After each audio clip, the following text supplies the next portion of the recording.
La Edad Media explicada a los jóvenes. Jacques Le Goff. Capítulo 5. Los poderosos. Los reyes, el papa y el emperador. Todavía no ha hablado de un personaje, el rey. En efecto. En el sistema feudal, como hemos visto, los señores feudales detentaban casi todos los poderes, pero por encima de ellos había gente más poderosa que a partir sobre todo del siglo XIII lo acapararon en gran parte. Fueron los reyes. La aparición de los reyes fue una gran novedad en Occidente, que es, como sabéis, la parte oeste del mundo, ya que Oriente, o Levante, visto desde Roma o Europa, está al este. Los orígenes de la realeza en Europa se remontan a los siglos V y VI. Así, los francos tuvieron reyes y Clodoveo fue el más famoso de ellos. Los godos también los tuvieron, y el más célebre fue Teodorico, que tenía su sede en Rávena, en Italia. Los reyes se rodearon de consejeros para ocuparse de los asuntos de su reino.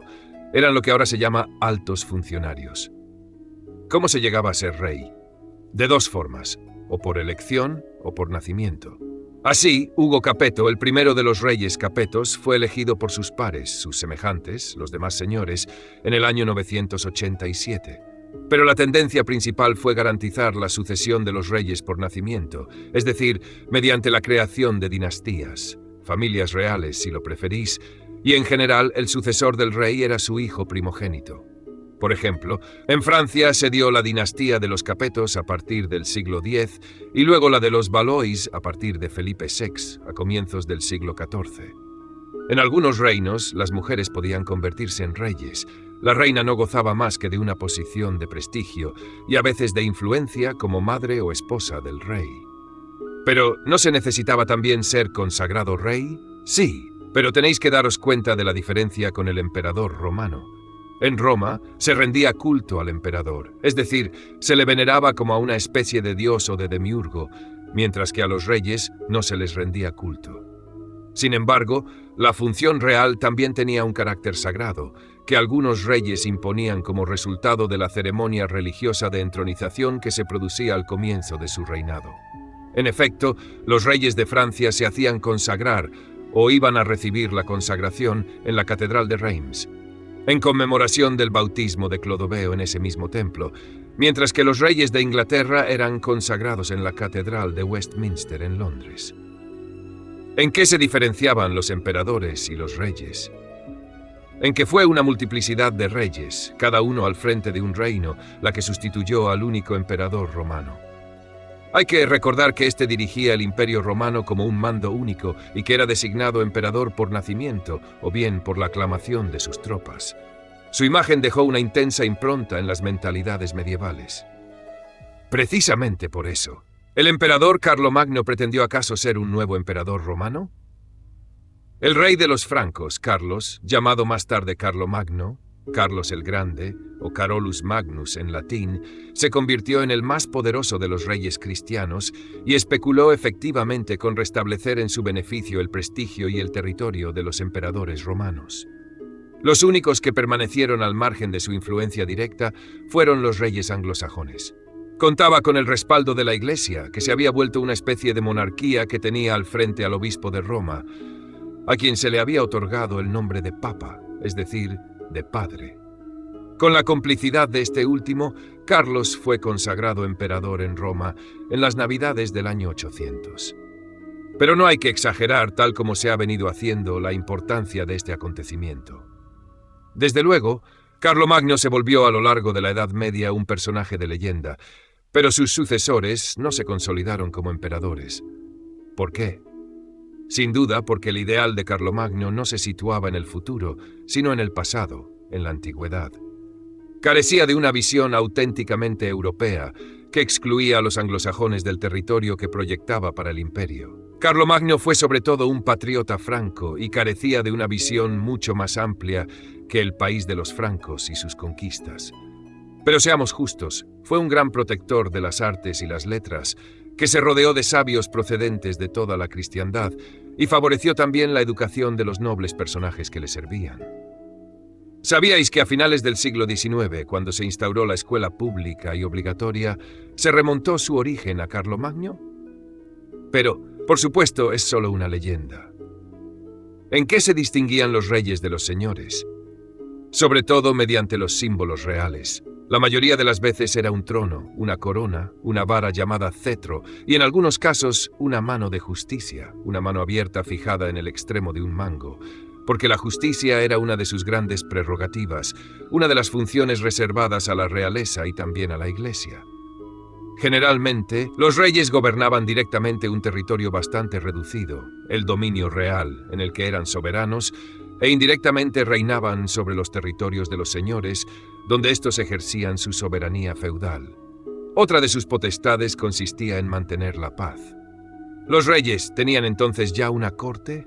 No, pero a partir del siglo XIII y sobre todo del siglo XIV, los reyes, especialmente en Francia, se rodearon de hombres que podían ayudarles a construir el Estado real monárquico, que fue el origen de ese poder público supremo que actualmente llamamos Estado. En el Estado todavía naciente de la Edad Media, los reyes fueron ante todo prestigiosos cabecillas, secundados por un equipo de consejeros. Tal fue el caso de Fernando VI de Castilla, el Grande, 1035-1065, de Luis VIII en Francia, 1137-1180, y de Enrique II en Inglaterra, 1150 y 4189.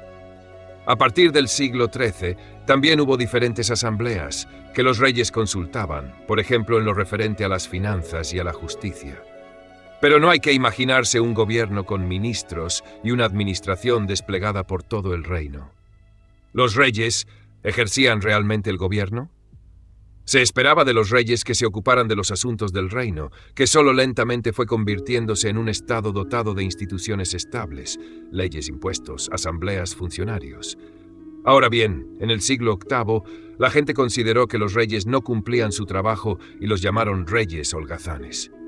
En todo caso, ese fue el pretexto que arguyeron en Francia los miembros de una nueva dinastía, cuyo jefe fue Pipino el Breve, padre de Carlomagno, para expulsar del trono a la dinastía precedente, la de los merovingios, es decir, la que tenía su origen en un rey franco llamado Meroveo, y reemplazarla por la que se designó con el nombre de carolingios.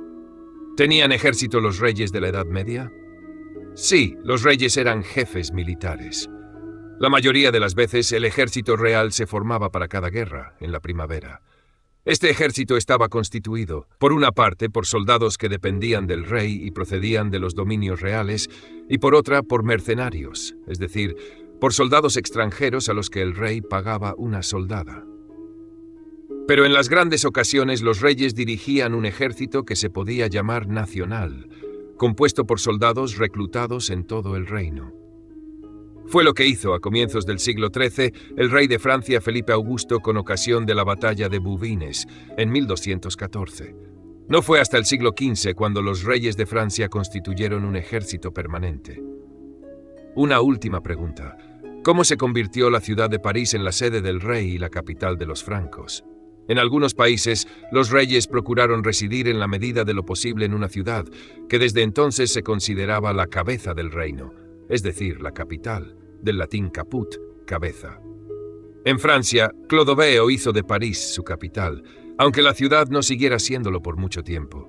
Así, Carlomagno estableció su capital en Aix-la-Chapelle, una ciudad de Alemania, que dejó de serlo a su vez después de su reinado.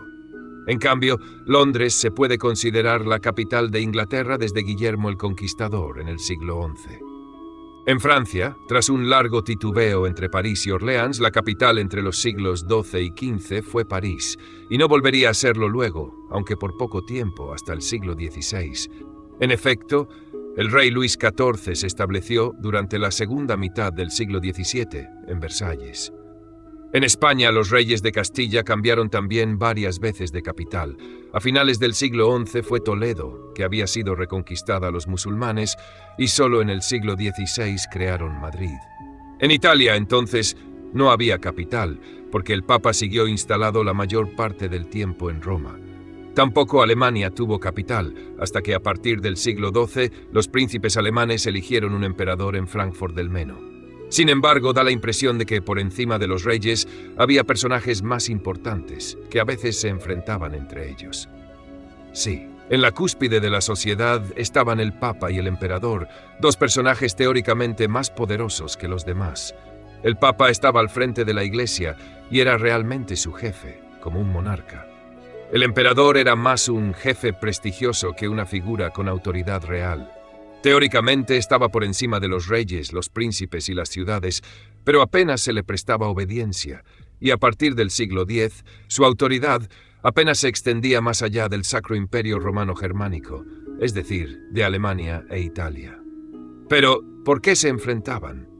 Las crónicas, relatos de los acontecimientos en orden cronológico, están plagadas de disputas entre los papas y los emperadores, en particular a propósito del nombramiento de los obispos.